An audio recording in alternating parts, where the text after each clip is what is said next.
move into the public comment. The board takes public comment. Oh my, that's a loud microphone. The board takes public comment on issues and concerns not on the regular agenda at this time. A public comment form must be submitted to the board liaison prior to the time the meeting is scheduled to begin. Public input on a regular agenda item will be taken at its appropriate discussion.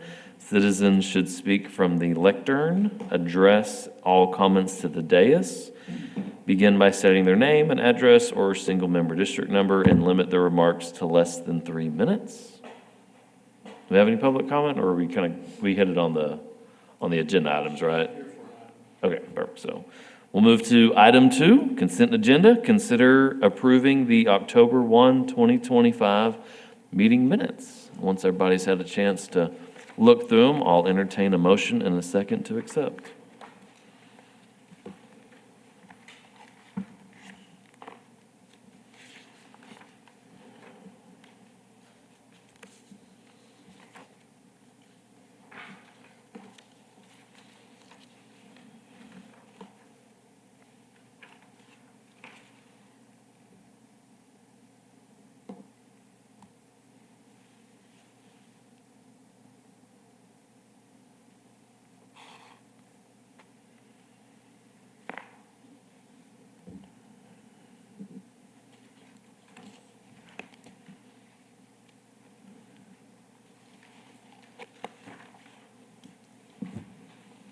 I'll make the motion that we approve and accept the minutes. All right, is there a second? presented.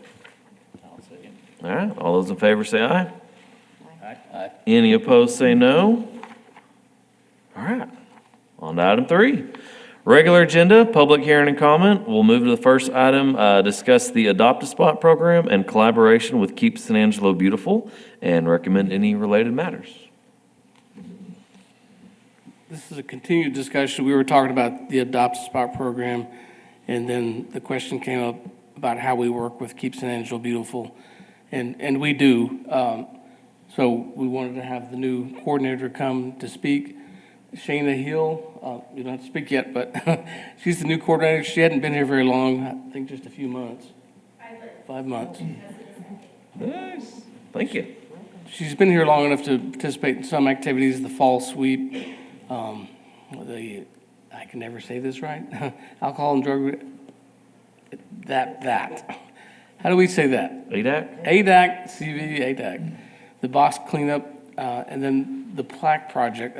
I think that was Charlotte, Charlotte's name for the project, which included a lot of picnic tables and boulders and plaques and kind of giving recognition to folks who helped her during the time that she was here with different projects.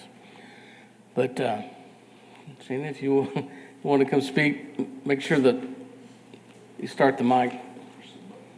Just to say what you have coming up and any kind of initial observations. Part of the discussion was how we work together with Parks and Recreation, and you do a lot of stuff outside of Parks and Recreation, but you also work with us on different projects, so. Yeah. So again, my name's Shayna Hill. I'm 5 months into my role as the Keep San Angelo Beautiful coordinator, also the conservation manager for the city. My first event was the fall sweep. It was a huge success, 62 teams. Over 600 bags of trash were collected, which equaled 1.17 tons of litter that were picked up around the community, which is awesome. I was, crossing my fingers that 10 people would sign up for my first big gig, and over 500 volunteers came out. So great success, great community involvement and support. We did hit some of the city parks, which was awesome. We also gave away an award for the most unique item found. And one of them was in the running, was found at a city park, and it was a shopping cart. So the little kids at Fort Concha Elementary were very excited about that find. So that is no longer in the park. I am fairly new, but learning something new every single day. And my next big event is actually this Friday. It's the community-wide tree giveaway. I applied for a tree grant with Apache Corporation and was approved, so we'll be giving out 200 trees come Friday, 6 different species. It's a 2-tree max per vehicle. It's first come, first served, so no reservations or anything like that. But from my understanding and the feedback I've already gotten, they're going to be gone in no time. You got some pecan trees to give away? No pecan trees. Sorry. That's a great question. Red oak, live oak, bur oak, cedar elm, red cedar, and bald cypress. So, yeah, all of them thrive in our area. Made sure to make sure that that was the case. We're not just getting some random tree that somebody takes home and crosses their fingers and then it dies. So we want it to beautify the community and help everyone. Nice, awesome. And these are 5-gallon containers. 5-gallon, yes. So, Yes, they and are. the caliper's probably about an inch, maybe? The what? The I'm sorry? the thickness of the trunk? I don't, we're getting the delivery tomorrow, but I would assume that it's, but I have also, today I created little flyers that I'm attaching to each tree. Tells you how to plant, how to care for them through the first year, and also a list of just helpful tips for planting in our area in general. So I want everybody to be successful. And I did partner with Murdoch's, and they have been totally awesome, great partners, so, It's a good deal. yeah. No mesquites? No, sir. And thank Red God for oak, that. live oak, bur oak, cedar elm, red cedar, and bald cypress. But I can definitely add it to my list next year and ask, so. Please don't. Mesquite and pecan.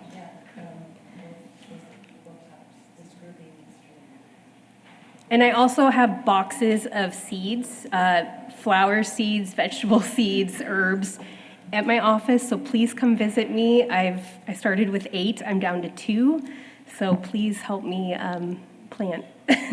What other upcoming events you guys got going? That kind of rounds out the rest of the year, and then we're going to pick back up in January and really get going. The hazardous household waste event will happen in June, the Tires to Go for sure in September, and actually the Don't Mess with Texas cleanup will happen in April. That doesn't fall under Keep Texas Beautiful any longer. TxDOT has now partnered with an outside marketing firm, so more to come on that and how that's going to work this year. It's new to everyone, so.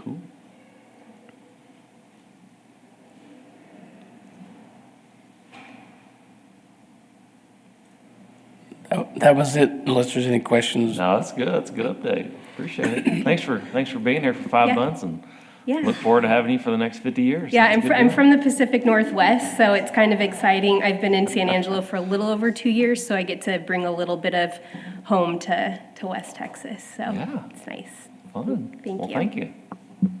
All right. Cool. Anything else on that, Carl? All right. Move on to item 3, discuss and consider the story walks and recommend any related matters. So on this item, we're really just seeking advice on this program. Do we want to limit the program? Are there ways to improve it? I'll show you what we have in terms of the story walks, and then we can have a discussion. So we have, currently we have 4, and if you recall, the story walks are those, basically a book in signs along a trail in a park. You'll see some pictures here in a minute. We have one at Kirby Park on the north side of the park. We have one at Martin Luther King Jr. Memorial Park. There's one at Firefighters Memorial City Park. It's currently being replaced. And we have had one at the Red Arroyo that's scheduled to be removed to be placed at Unidad Park. These are pictures of the one at MLK Park. The first one we had was at the Red Arroyo, and it was in, I would say what do you call it? The post and where the stories went, it was on wood. And they were painted white, and they really stood out we actually got more complaints about kind of the visual clutter of the signs and the stories along the trail than actual compliments. But since that time, the style of the post and where the stories go has improved. As you can see, it's got a cover on there, but still, we haven't mastered keeping water out of the sign. This one story that's at MLK Park, you can see some of the pages, really they're just pages out of a book that were placed underneath the plastic. You can see where they've been gotten wet. And then going around, you see where there's pages that are just totally missing. This was one at Kirby Park, a little bit of vandalism. Again, it's really just pages out of the book that were placed into the sign. And here again, there's many pages missing. The one at City Park was created and adopted by a lady who's retired from the library. And she's been pretty diligent about keeping track of it and making sure it looks good.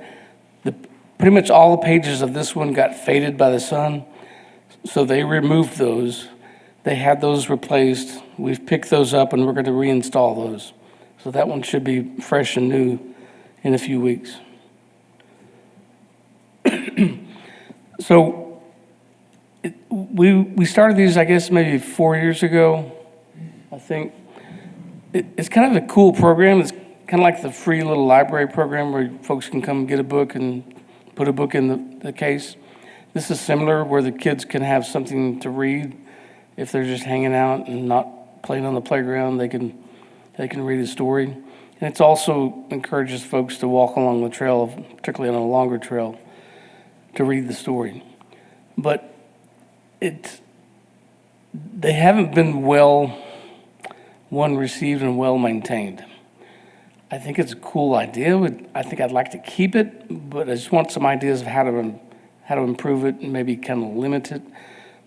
One thought is any additional stories would have to come to the board for review to be recommended to be added to the park. So that makes it, if they're serious, then they'd have to come to the board to present that. But I just like to hear y'all's thoughts. I don't know if you've seen the stories out in the parks, and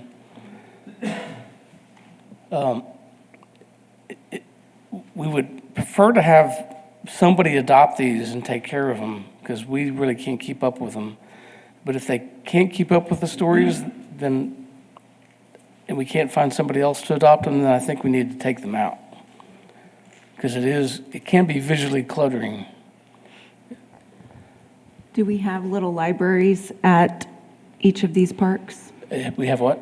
Like, has somebody put in a little library at each of these parks? I Most know of there's them one do. at. Most of them do. I know there's one at the firefighter city park, but I'm not sure if there are at the others.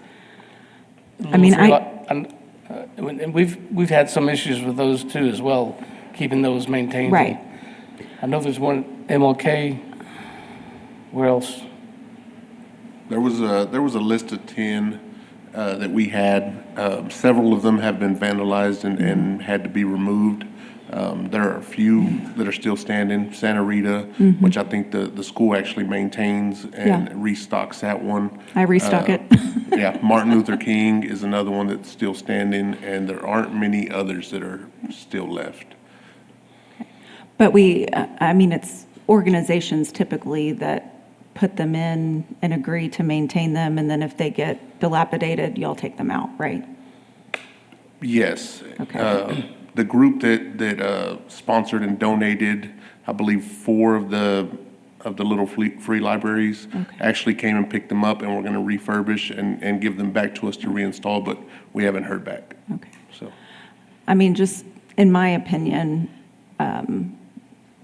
pushing the free little library program might make more sense as opposed to the storyboard at this point. I feel like if there's a child that, whose siblings may be playing on the playground, but then they're not really interested, being able to go and choose from 20 different books, they'd probably rather go, sit under the tree and read that book, or that may actually occupy more time than, a 5-minute walk around, just from my observation visiting parks. I mean, it's the same issue, though, of course, of maintenance and getting those organizations to keep them up, but maybe kind of pushing that or combining resources or something, I don't know. That's my 2 cents. Yeah, I think that's one of the issues is those story walks have gone through a couple of different owners, and some people are more passionate about it and some people aren't, so. I did just return from a trip to Fort Worth, and I visited multiple parks in and around the city.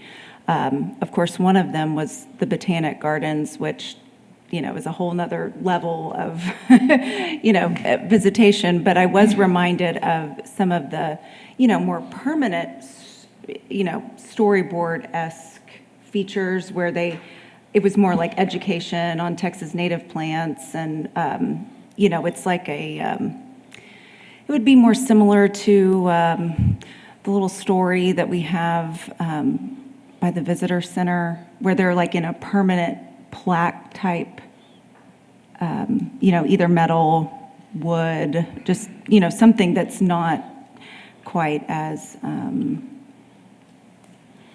not that. More permanent than that. If they stay like this, the pages could be laminated. I was just Yeah, thinking. exactly, Right. yeah. They stay. And I think the one at Kirby was later. Well, and then even I was thinking, the Abilene Zoo, like they have displays for, talk about the different animals and stuff like that. So what are they doing to keep those, in good shape? But I mean, that would be more of a, like, we'd have to have the budget. It'd be more of an internal thing rather than an outside organization. I feel like the outside organizations, facilitating the little library program, I think is wonderful and great, as far as the outside community is concerned.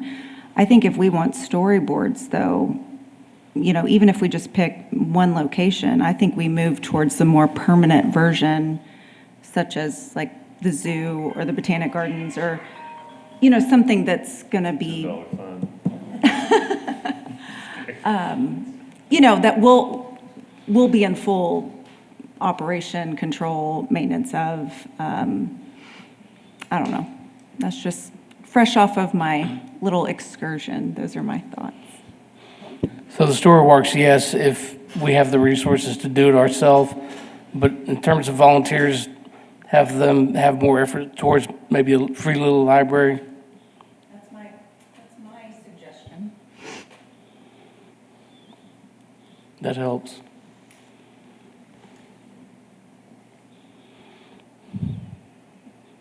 Any other thoughts? The little library thing should probably be done in conjunction with the Tom Green County Library, could they not? I can't hear. The project could be like done through like the Tom Green County Library. Well, adopted by them? Well, no, the little library. Oh, okay. Yeah, we've had more active adopters for that program than the story walks. We're still a little library. I think we've, No, the little library, the little, where you put the books in and you exchange books. Oh, yeah. That part, I got you, Yeah. got you. I think overall, we've had more success with those than the story walks. And actually, going back to the ones we have, I would prefer at this point to take the one out at Kirby, MLK, keep the one at City Park because it's currently being replaced. And then if that group wants to come back to move the Red Arroyo into Unidad Park, it'll need to come to the board. So we're okay with limiting the ones that we have? Okay. You need a motion or recommendation No, from us or just anything? needed some input. Thoughts for your thoughts? Yes. That was it. Cool. All right, we'll move on to Item number 4, discuss and consider the Lone Wolf Bridge and recommend any related matters. Again, here we're just seeking advice. We'll see pictures here you probably saw earlier of the graffiti that's there. I'll give a little background on it.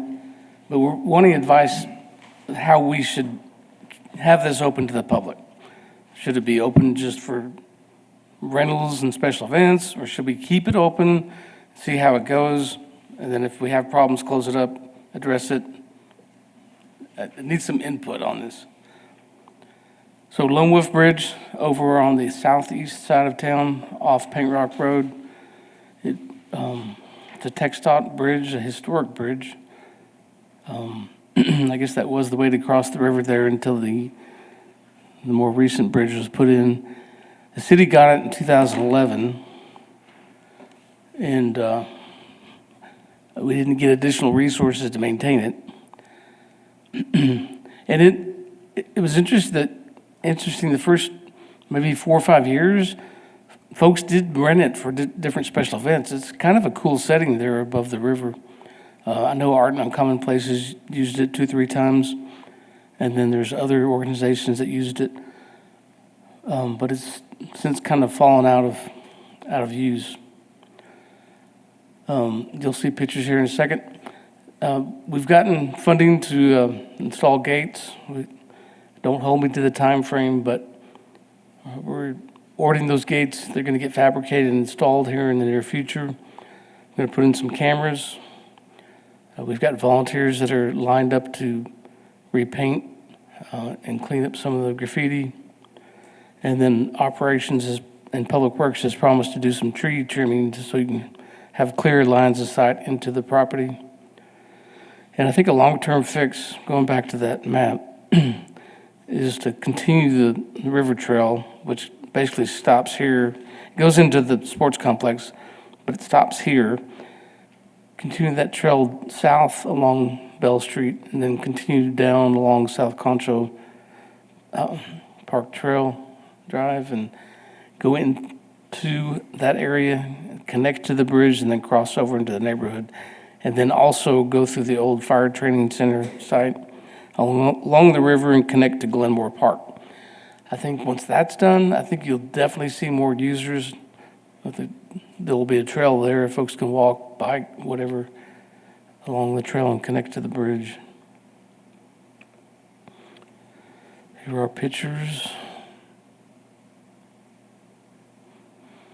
It's gotten a lot of coverage. So, again, I just need some input, some thoughts about once we get this done, get the gates in, get it cleaned up, what is your opinion about opening it up to the public? I don't want to keep it closed, like permanently, because it is a cool bridge. So go back to the picture of it just real quick. Tell me again where the gates are. But farther back, let's see, one will be Back here. there? So it's closed off. Okay, gotcha. Yeah. I don't know, it doesn't show both ends, but the ends will be closed off. I mean, somebody could probably still climb into the bridge, but again, we'll have the cameras. The cameras at either end. Yes, covering both ways. Is there any way you could connect the west end of the bridge back and form a trail back to Fort Concho? It'd be through the neighborhoods, kind of. Yeah, it is connected by a road, so that currently exists. It's kind of an interesting little path. And that it could feed back into the museum and back down to the river. Yeah, it does connect. It goes by the water plant right here and then connects into the neighborhood just on the existing roadway. There's no trail.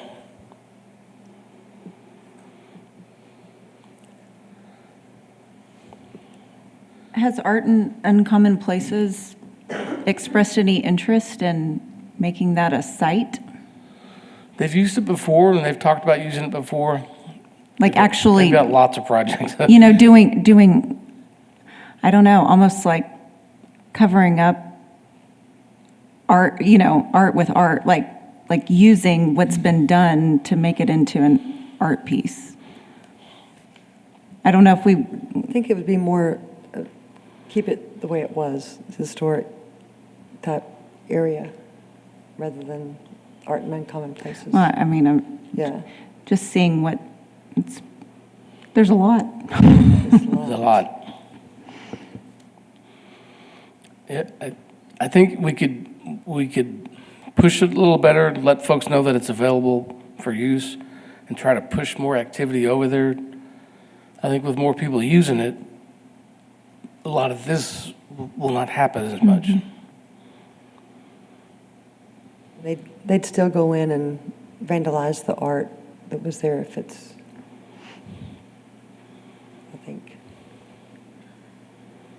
If you did art in uncommon places, they would still vandalize the art unless the Yes. gates, the cameras. But then once everything is cleaned up, then allow public access. So, with cameras. Yes. Any other thoughts? Do you know the story behind the Lone Wolf Bridge? Story? Why they call it the Lone Wolf Bridge? Yeah. Is there a story? I don't know if there is a story. I Anybody don't know? think this was the original bridge there. There was a railroad bridge that was close to this. Well, it was an old Whipple Truss Bridge. It was the original bridge there. This was probably done, I think, in the 20s. Yeah, it's The Gordon dated Bridge. 22. But there was an old Whipple Truss, like the one that was on Beauregard. It shows up in old pictures. Yeah. Okay. Interesting. Just curious. Yeah. Wasn't sure if it was part of like the old Concho Mail route or something like that. Just trying to No, dig down into that. You see how I try to It get that went in a the meeting different minutes every direction. time? you like the Concho Mill Station, don't you? Maybe it needs some sort of plaque or storyboard. On it, yeah.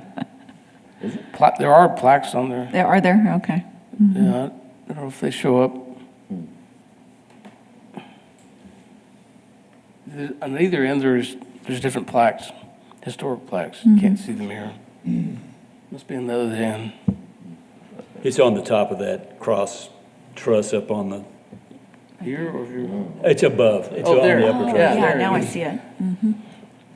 Comanche Chief Lone Wolf, that's what one of them says. That's a potential one. And there was something over here that said that the actual bridge was fabricated somewhere else. It gives the manufacturers, Yeah. manufacturing in Illinois or somewhere.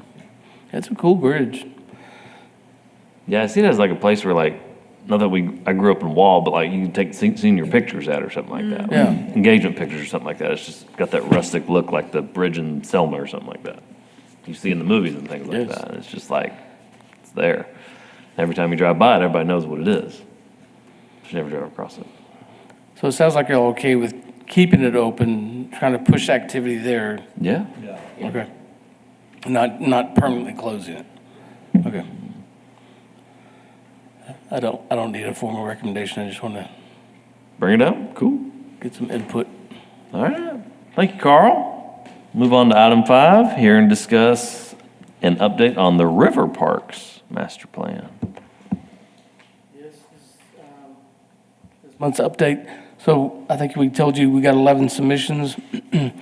We scored all those submissions very diligently, and it took a long time.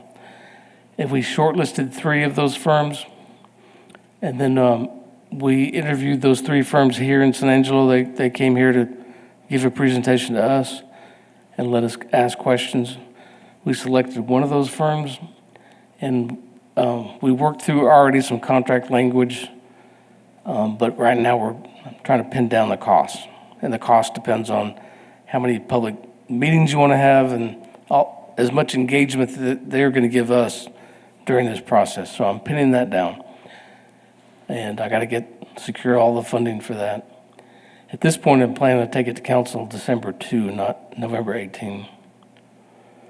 And so we would launch this plan early in 2026 and finish it fall of 26. It's an 8 to 9-month process.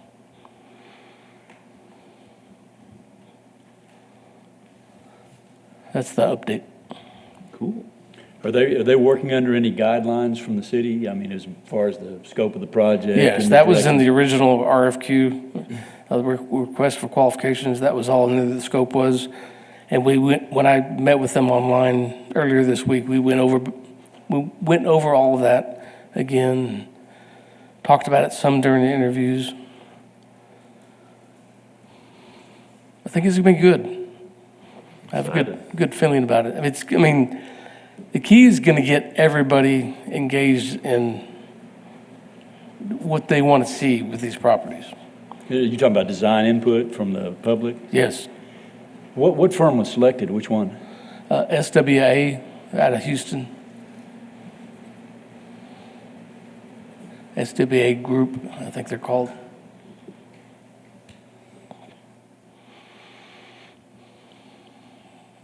Any other questions? Sounds good. All right, thank you, Carl. Move on to item 6, hear and discuss an update on the River Parks wayfinding. This project's taken a lot longer to implement than I had hoped. We've gotten a lot of design iterations. We're currently on the 8th version. This actually is 7A.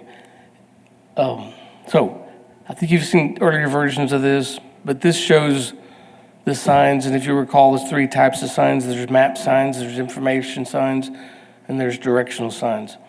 This shows the general location of where those signs are. I'm not going to show you all of them. This just shows you kind of what they look like in the general location. So like Civic League Park, we get a map sign and an information sign. That one is actually a different shape. It's basically a rectangle, and it's going to fit into the new wall. And then there's directional signs all along the corridor. I won't show you all of them. And this goes to the end. There's 27 signs total. A little bit closer look at these signs. Basically, like the information signs, most of them except that one, basically 3 feet wide and 8 feet tall. They're in a concrete base with some small piers. They're only 4 inches thick. They're metal, but they are hollow.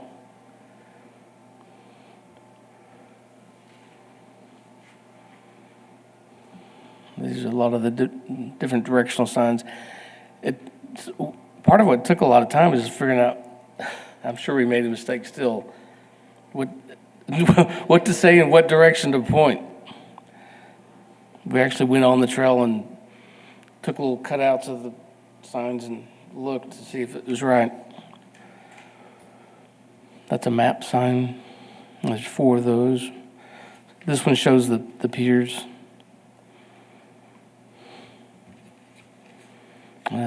I think that was it. So we're on the 8th and hopefully last version of the design. And I sure hope we can get this project started before the end of the year, have it ready for spring. It's already funded and everything. Nice.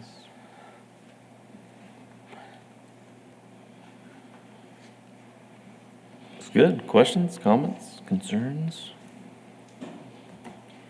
I think everything looks good. I know one of my concerns when we first started was just ADA compliance, especially with being able to maneuver around it. Like looking at that, it does look like the white font on a really dark background, so it would have appropriate color contrast. But just thinking of also the height of the text and maneuverability around the signs, those would be my only questions or concerns about them.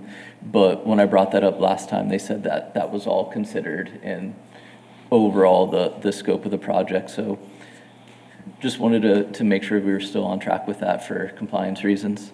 Okay. Yeah, but the map's a little higher. Those ones are going to be a larger text. Information sign. So that puts it about 4 feet. I'm trying to think how big that base is. Yeah, you can see how big that base is. It's probably 6 to 8 inches.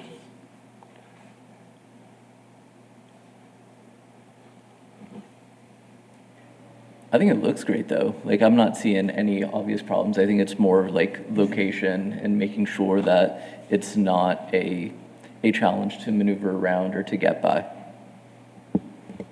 What's a ballpark on what it's going to cost for all the signs? I think it was 236, I think. Okay, nice. And we put in a contingency for a few extra signs if we need to, or any other changes. Looks good. Anything else? Looks good. Thank you, Carl. Jump down to item number 7, hear and discuss updates on key activities, projects, programs, and events from Parks and Rec divisions. I'll go first. So, my monthly plea to the public for employees and applicants, we're still 9 positions down in our department. Crazy as it sounds, is we've actually hired probably 3 or 4 people, but we're still down 9 employees. So promotions, people leaving, stuff like that. Something really cool that our staff got to participate in here a few weeks ago is the Texas Recreation and Park Society, TRAPS for short. They hosted a maintenance rodeo in Lubbock, and our staff went and competed in that.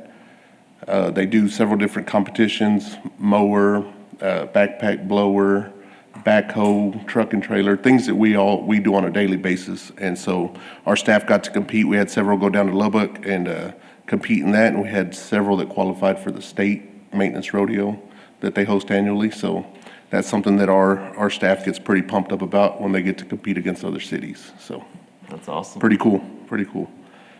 We're transitioning to our fall and winter maintenance cycle, which includes tree trimming, stump grinding, pre-emergent applications, kind of trying to transition from the mowing to the tree work and getting dead trees out of the park and things like that. So we're doing that.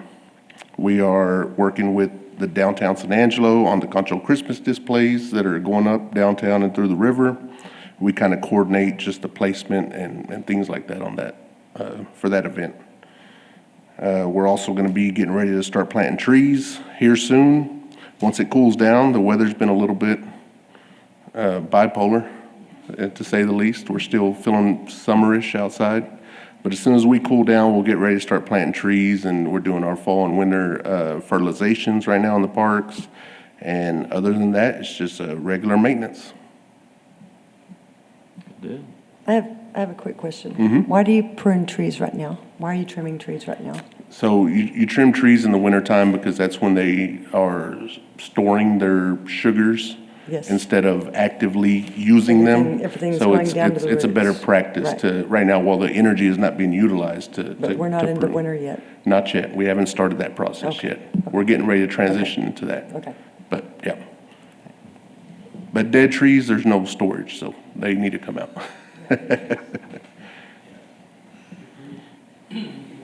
Trees any time of the year. Anything else? Any other questions? All good. Thank you, Mario. Good report. Jesse? Yes, we wrapped up our regular season of football and our initial playoffs that are just for our league. So we had recap, we had over 100 teams participate in our youth flag football this fall, and we had over 40 in our playoff, but that's because to go to playoffs, you have to qualify for it. So that's like the maximum amount of teams that we're going to play in it. And then we have state this weekend, so we're part of the Texas Amateur Athletic Federation. So 33 teams, just in different parts of Texas, coming out. A good chunk are going to be San Angelo teams, since we're the host city. So that's going on this weekend. We had a youth softball tournament that happened this past weekend. So around 40 teams. It was a youth fast pitch softball tournament. It was a 5-game guarantee that a group came out and put on. It's Derek Van Winkle. He came out and put on a tournament and went really well. As Mario was saying, short on staff on his end and my end, so it's just trying to get through these last few events of the year. But we did have a good hire recently, Jimmy Samaniego, who's going to he's part-time for us, but he was a longtime athletic director, teacher, and coach in New Mexico, and particularly living in San Angelo. he was amazing to have out there. Sid with Civics Events provided some good help for us. I mean, they were just excellent to where it's just, we didn't even have to, babysit anything. They were just part of the team and really good help. So we had that going on this past weekend. Upcoming events, we have a baseball tournament coming on the weekend of the 22nd, and then the weekend of December 6th is an adult league. It's our Grinch tournament that happens every year that a group puts on. This year they're going to get championship rings that actually have like the Grinch on it. We're wrapping up softball, adult league softball. We have a couple weeks left of that. 2 leagues of volleyball have wrapped up this week, and then we have one more that will wrap up next week. So they just finished regular season yesterday. And then we have youth basketball registration going on right now until the 14th of this month, till the 23rd of this month. And then we have a turkey shoot competition that's going to be happening. That's a free throw competition going on. And starting next week is going to be our youth basketball clinics going on at Southside. So that's youth sports in a nutshell. Have you ever considered having tournaments, like junior tournaments at Santa Fe Golf Course? We have not. Would you do so? I mean, If it was a need and we had like the support to do it, we would need to. I want to kind of get a grip on the sports complex, on getting more help out there first, and once we can kind of manage what we have now, then I'd be up for adding something like that. Because I think a golf course, that's a long stretch of land to be able to have help at, to keep it the way you want it to look decent. And I'm just thinking of having help at trash cans. Like, that's not even talking about running the thing. I'm curious, I know this was back in September, but like the preseason, I don't know if you have preseason tournaments or postseason tournaments for other youth sports, but I know football, the flag football had one, and I'm just curious, like, approximately how much money is raised, through that admission in the preseason tournament, or kind of what those funds. Yeah, so for a preseason tournament, just off entry, because we'll charge $175 a team for our preseason tournaments, and then we'll get it'll be $5 to $10 on the gate fee, depending on if it's 1 day, 2 day going on there. So we'll get a few $1,000s in a weekend Okay. off that. Compared to when we run our own league, we might get that if we're lucky in football after expenses of all the refs and running the league. So yeah, when we do our preseason and postseason tournament, we do really well. Yeah, on I was that. just kind of curious. I mean, you may not know offhand, Well, but just That's a good question, and actually Kinda how much it next raises. session, I'll have the exact number from the preseason tournament, because we do well in that regard. yeah. I'm just curious. Yeah. So, which I'm glad you brought that up, because we were talking to Discover San Angelo today. The last weekend of March, we're aiming to do a girls flag football tournament. So we especially from Wall, we'll get a couple of teams that are girls only that will compete in our league, and we've been asked to have a division, but we're going to start out with a tournament and see how many people we can pull, and if it goes well, maybe one of these summers we'll do just girls only divisions. Old girls at Wall are tough, just to let you know. Just saying, let the record show. All right, thank you, Jesse. Anything else? All right, number 8, consider future agenda items. So we may have a story walk or two to consider. The one from Red Arroyo to Unidad, and maybe one at MLK Park. And then Shannon approached us about doing a loaner life preserver program for children at different locations like the Mary Lee Park Beach. So we'll have that for the next meeting, consideration of that program. I'm sure we'll have an update on the River Parks master plan, and I'm sure we'll have more. Nice. Do y'all have any items? I think so. All right. Well, with that, we are I will entertain a motion to adjourn as well as a second. How dare I try to adjourn the meeting all by myself? I motion that we adjourn. There's a second? A second. All those in favor say aye. Aye. Any opposed? All right, we're adjourned. Thanks, guys.